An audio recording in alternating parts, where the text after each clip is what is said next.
Katie here from the Scrappy Sisters, and I'm up today with a 12 by 12 layout. I am starting off doing a bit of a mixed media background, and I am basically taking my Vicky Bouton iridescent glaze and some of my Dilutions paints. I think this one is called Periwinkle Blue. I should check. They're right here. It would be very easy for me to check. So one is called After Midnight, which is the darker colour, and the lighter colour is Periwinkle Blue. So I am mixing my iridescent glaze in with the Periwinkle Blue, and I am basically going to use my sponge brayer just off to the side there and to create my own sort of stripe pattern. Super simple, super easy. You could use any acrylic paint you like. I love the Dilutions brand. I just think the paint is fabulous quality. However, have also done this same technique very successfully using much cheaper acrylic paint, Kaiser Craft brand, and it also works fabulously. So definitely any acrylic paint will do. In all honesty, adding the iridescent glaze didn't really do anything. I think I didn't add enough, and so it didn't sort of give me the shimmer effect I was looking for. However, that's okay. I come back in and I add some more iridescent glaze so you can see the kind of effect that it has. So I just added in some of the darker After Midnight paint. I just mixed it in with the Periwinkle Blue that was there because, you know, why not? And as you can see, I am just creating this stripe effect. I love creating mixed media backgrounds. They're super bold. This one is anyway, but they don't have to be, but I just like the effect. I've used black cardstock. The paint really stands out.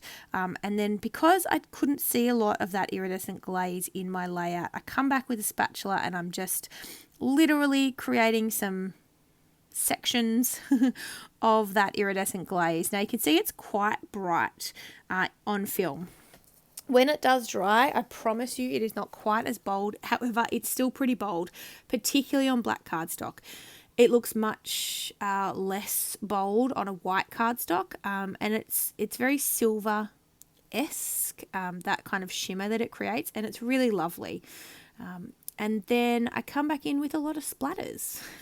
So I'm adding my navy Heidi Swapp Colour Shine, of course. I mean, I need to on this layout because it's all blue. And then I'm also going to come in with some white, what's it called? The Liquitex. It's right in front of me. It is the white Liquitex acrylic ink in titanium white. And I really like this. This is a newish addition for me. I think Jess bought it for me for Christmas. And I've used it heaps. It's lovely. And I just use a little fan brush to create my splatters. I'm thinking about doing a bit of a mixed media series on my channel. So if you watch my videos and you think you would like that, just sort of some techniques on doing mixed media, let me know. They wouldn't be layout process videos. They would definitely just be mixed media technique videos. But if that's something that you think you would really enjoy, I am thinking about creating them. So let me know. So I am using a challenge in Shannon from She's Crafty's paid class that I am doing, which is the Lucky 7 class. So I'm not going to share what the challenge is that I'm doing because that's paid content, but just know it is in inspiration of that class. And so, yeah, I'm super happy with how this turned out. I've got my 3 photos. These are selfies of Lincoln and I. He was just playing with slime. They're actually the first photos I am scrapping for 2021. So these were taken, I don't know, on like the 4th of January or something. And yeah, just starting off my 2021 photos. And so I think these are super cute photos. I couldn't choose between the 3 of them. They are all the same event. I could quite easily have just included one photo and it would have had the same effect. But I just think these photos are super cute and I wanted to include them all, so I am. I love doing multi-photo layouts. You will know that if you watch our channel. I not always do multi-photo layouts, not always, but the vast majority of my layouts now are multi-photo. They never used to be. I was very much a single photo scrapper, but I just have decided recently that I don't have space for a million albums. And so where I can and where the story, you know, lends itself to multiple photos, I definitely put multiple photos on a layout. Now, I've pulled out all of my branding strips from the Indigo and Ivy collection from Pink Paisley, which is the collection I am focusing on for the month of April. and I am just sticking them down, creating a bit of a horizontal design. They don't all go straight to the edge, but some do. So some go right across the page, and then others I justify to the right-hand side. So there's a bit of space on the left. Yeah, that's all I'm doing. I'm just layering them up. Great way to use branding strips, get lots of different pattern papers on the page. Yeah, I just think it's super cute. I definitely have kept to the more, it's not monochrome because there's obviously blues and those kind of mustardy brown colours, but I've definitely kept to those two colour palettes. So if you know the Indigo and Ivy collection from Pink Paisley, there's also green and pink in that collection, but I've sort of steered away from those two colours and just stuck with the blues and the mustardy brown. I don't know how else to describe that colour. So yeah, layering. I don't know what else to tell you about this layout. So I am creating this section here, this horizontal section, which is where my photos will rest, I guess. They'll be anchored to the layout on that horizontal kind of section that I've just created. And then I am creating another smaller but very similar feel section in the top left. So I pulled out some smaller scraps of cardstock. These aren't branding strips, but just little scraps that I had in my Indigo and Ivy collection bag, and I'm just creating this cluster up here, as you can see, which I'm going to stick down, and again same concept, just in a much smaller form. And so just then creating the same sort of horizontal design, same stacked stacked horizontal strips, just in obviously a much smaller section. And that was just to create a little bit of interest in the top left hand side of the page. Could definitely have a similar effect with much less paper, but I just found I have a lot of scraps in this collection, and I just wanted to get them used up instead of throwing them out. If I had only had those kind of scraps left, those scraps that I've used in the top left hand side there, I wouldn't keep them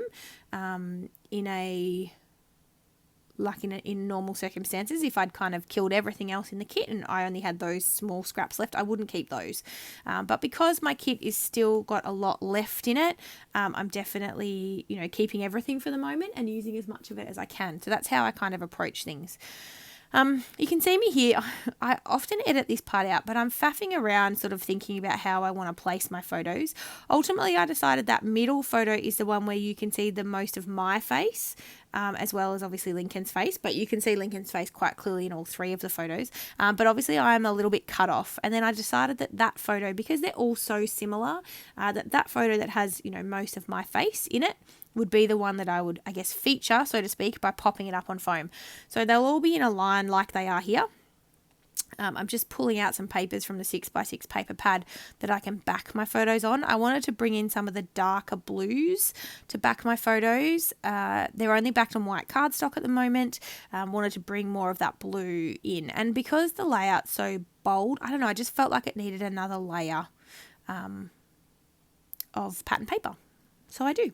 I back it. I don't have enough. Well, that's not true. I have some 12x12. I'm pulling them out here. But I really wanted the darker blue, and I didn't at this point want to cut apart a full sheet of 12x12 paper because I only have 3 full sheets left in this kit. And I decided that I wanted to potentially hold on to those for full page backgrounds. So I didn't want to cut into one just yet for this particular layout. So I just wanted to go with either my 6x6 papers or my scraps. So that's what I'm doing here. Just backing my photos on the 6x6 pattern paper with the darker coloured blue, and then just cutting those out. Again, I eyeball things. If you don't know that about me by now, you obviously haven't watched enough of our videos. I rarely use a trimmer for these kind of things, particularly when like matting photos and things like that. I just eyeball it. Are they perfect? Absolutely not. Do I care? Not really. Sometimes I will go back in and sort of straighten things out if it's really wonky, but ultimately I just let it go. Close enough is good enough, and perfectly imperfect is my style, and I'm happy. I'm creating it, so it's my own handmade creations. I don't mind if they're a little bit wonky. It just makes them more unique to me. Right, so I've stuck down my photos and then I'm coming in with my embellishments and I'm keeping this super simple. So these are pretty much all the embellishments that I have left in terms of the cardstock ephemera. I have a lot of stickers, but not much in the way of cardstock ephemera. In this collection, they had, what was it called? They had like a phrases or expressions, I think they called it, pack, which basically had various kind of tiny word phrases or just tiny words, and they were on acetate and chipboard from memory. And so I only had a couple of those left and I decided to put them on this layout. So I'm actually only creating 2 clusters in this particular page, which is unusual for me, but I actually think it works. So I've obviously created one in the top left-hand side there where I've created the little shelf of pattern paper. I've pulled 2 stickers from the sticker sheet to help kind of, add a little bit of interest to that cluster. 2 diamonds. I didn't want the word that was on the bottom diamond, so I layered the second diamond on top and popped it up on some foam and just added those 3 tiny word phrases from the phrases and expressions pack that came in the collection. I thought that the chipboard was adhesive. It's not. So I pulled off the back and then went, oh, that's not even adhesive. I had to use wet glue anyway. And then for this bottom cluster, I've got my 3 tiny words there to sort of mirror the top left, but I knew I wanted something else. I just didn't want to bring in anything that was pink or green at this point. One of the things I'm trying to work on is using up my thicker titles. These are chipboard in a wood veneer, and I've got a whole stash of them on my desk and I'm trying to work through them all. And so I pulled out the word magical, and I thought the wood grain fit well with this sort of the tones in this collection. And magical just because, my son's playing with slime. He's got a super funny grin on his face. He was loving it. And I thought it was cute. Now I was trying to add this little leaf piece from the thicker collection as well, just to the top to bring that wood grain up there, but it just wasn't going to work. It possibly would have worked if I hadn't stuck everything down already, but I had already stuck it down, so I just let it go. And then I'm cutting apart a couple of tags from the 6x6 cut apart sheet because I'm going to add a few tags down in this right hand side cluster underneath my photos. Just layering up some tags, and I will get my hole punch a hole, and yes, I will add twine. I don't usually do it, it's about 50-50 of me adding twine or not. I don't always add twine. And then, it's just like this time I felt like it needed twine, so I added it. So you can see me here. I'm just seeing how it's going to work. Layering up my 3 tiny word phrases on top of the 2 tags and then thinking, no, I really do need to add twine. So I probably should have edited this part out, but I get the twine out. I feed it through. The hole's pretty small. It takes me a while. Get out my tiny attacher, staple, and then it's like stapler runs out and I haven't attached it properly, so I have to go and put more staples in. It just it was something else. But we got back on track, and I got it all sorted. I got more staples put in. I managed to staple the twine on so it would attach. I could have just tied it after all that, but anyway, I was determined to use my staples. So I do make it work. You can see me here finding my luckily my staples, I knew exactly where they were. Very handy and easy the tiny attacher is super easy to refill. I think I watched a video with Tim Holtz once and he said the trick is not to overfill it, so only put in one kind of row of the staples that come in the refill pack. Even though it can fit more than that, he did recommend that you only use the one kind of row. So, that was interesting. And so I've done that. I've stapled in. I'm going to add some ATG tape and layer up my tags and then stick down the tiny word stickers or tiny word phrases, from the ephemera pack. And then I'm pretty sure I'm done. I don't even think I add splatters because it's already got splatters. yeah, because, yeah, as I said, I already did splatters on the background. So I'm pretty sure that is, oh no, I think I add some rhinestones. Pretty sure. I thought it needed a little something, a little more bling. So you can't really tell, but I'm going through a couple of drawers that I have just on my desk that hold my enamel dots and rhinestones, just pulling out things that might work. Yeah, seeing what I might want to add. And so you can see I've pulled out those rhinestones on the right, which have a few different colours on them, one of which is blue. And so I add those, and I do more than 3 per cluster, and I've created a third cluster of rhinestones. I'm fine with it. I just thought it needed a little bit of extra bling and a bit of shimmer, even though there's a lot of shimmer in the background. I don't know, it just needed a little something else, some sprinkles to finish it off, as Laura would say. And I'm done. We're all finished. So I will show you the photo as a close-up. Thank you so much for watching. Look forward to seeing you in our next video. Really appreciate all your support. And yeah, see you in the next one. Thanks, guys. Bye.